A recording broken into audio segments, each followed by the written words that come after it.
There is a doctor by the name of Jordan Peterson. He is a clinical psychologist who has experienced a surge in popularity over the last couple of years. And I want to break down why this is from a marketing perspective. Because it's fascinating. It's fascinating to see a doctor, a psychologist, gain the kind of popularity this individual has. And I think it's important to learn from this. And because I like marketing, I think it would make sense for me to look at this from a marketing perspective and see all the different initiatives of what just an individual has been able to accomplish in a very short amount of time. Of course, leading up to all of this, Dr. Peterson has had years and years and years of experience in psychology. He knows what he's talking about. He knows the subject, and that helps. I think, first and foremost, people are looking for credibility, authenticity, for experience and knowledge, and I've not met any psychologist with the kind of knowledge and in-depth background that Peterson has had. So that's a really fascinating piece. Now, if you ever watch him, you'll notice he's actually quite kind. He's very direct in what he's saying. He's well thought out in his words and his speech. He doesn't say something that isn't true. He definitely does really think through what he's about to say, and there's something quite profound and strong in his voice, and people are gravitating to that. Now, from a marketing perspective, he has a very specific type of audience, an audience that has sort of gravitated to his work, and it's young men. Young men seem to be gravitating to his words, and it seems like that's his audience. Those are the people who are tuning in.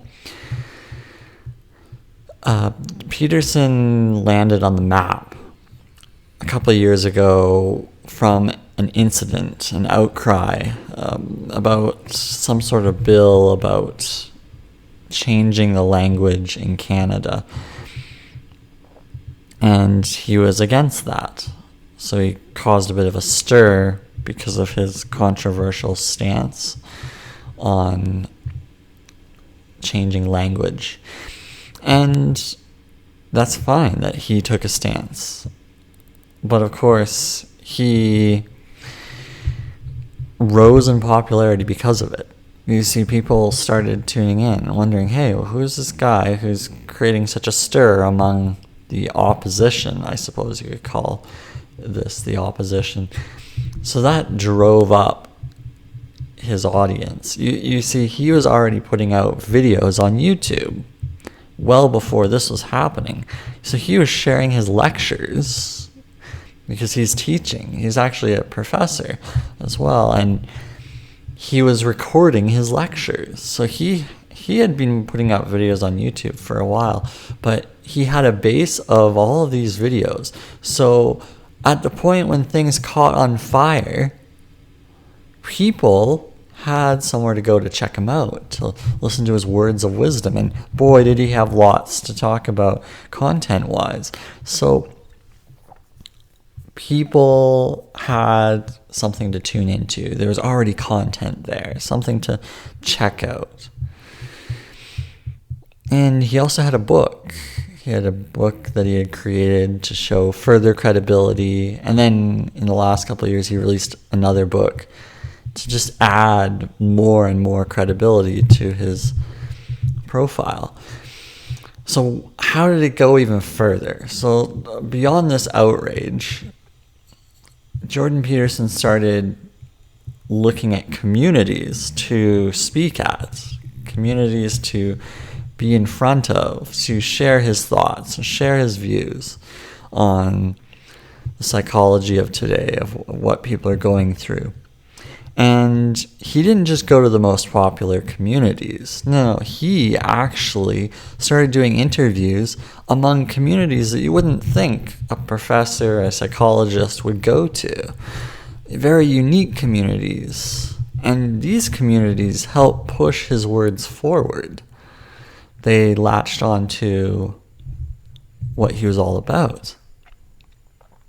So that's all very fascinating, where you go to these very, very specific small communities that no one else really frequents. But he decided, I'm going to focus on these communities and push my thoughts out to them.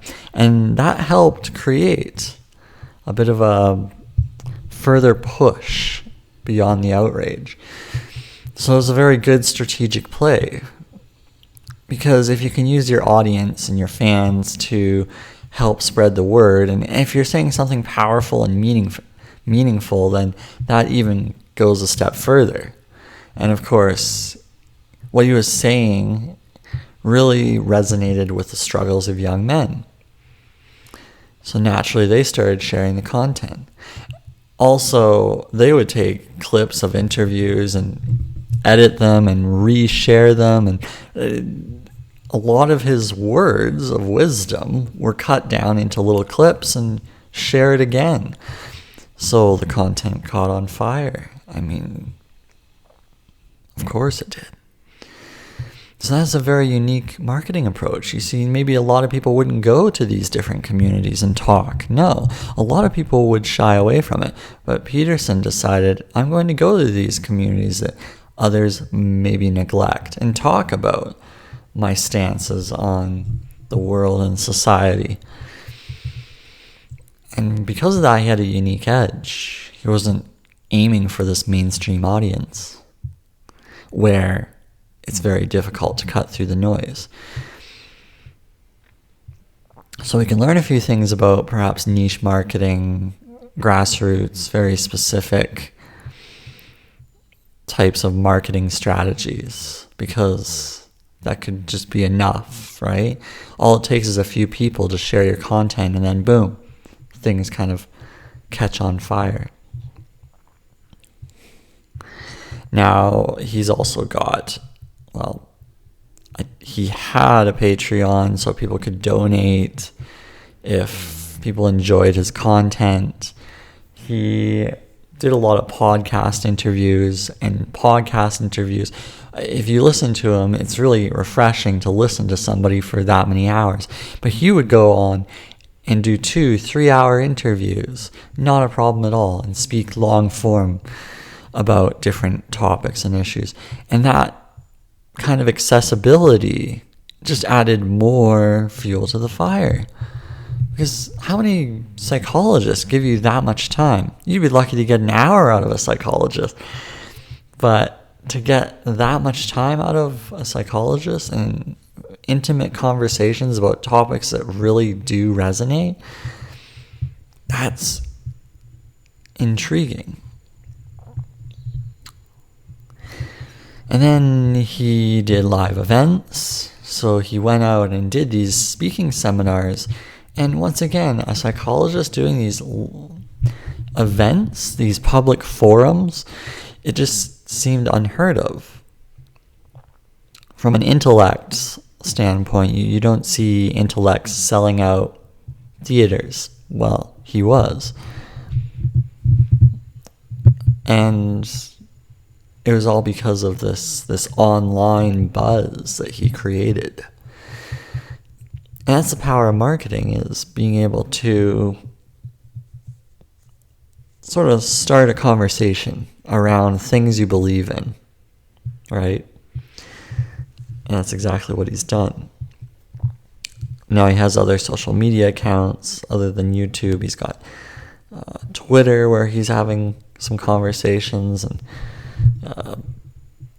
he's using all the different platforms. But where things really caught on fire beyond this sort of legislation of changing the language when he had a different stance, I mean, that was the starter point. It was just the sheer volume of interviews that he's done, because That's really helped.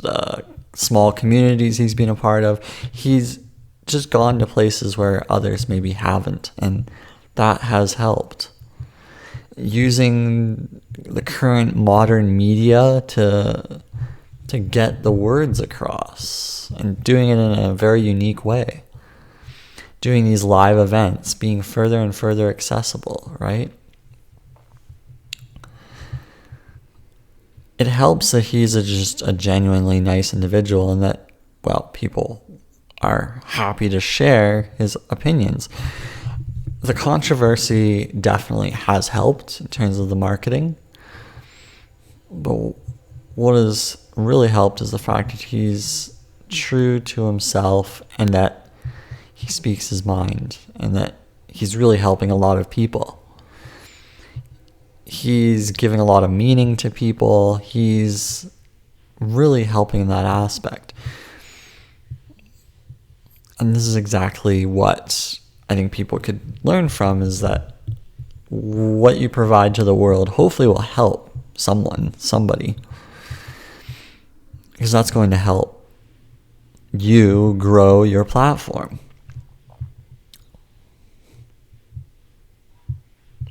I think that's pretty much it in terms of the marketing. I don't think I have too much else to add there. From a personal branding standpoint, Dr. Peterson's really kind of figured it out. He's grown. He's got millions of subscribers now, followers. It's quite interesting to see this kind of wildfire. And hopefully some of the marketing strategies you can implement in terms of business or life. Yeah. Okay. Thanks for tuning in. Till next time. Bye.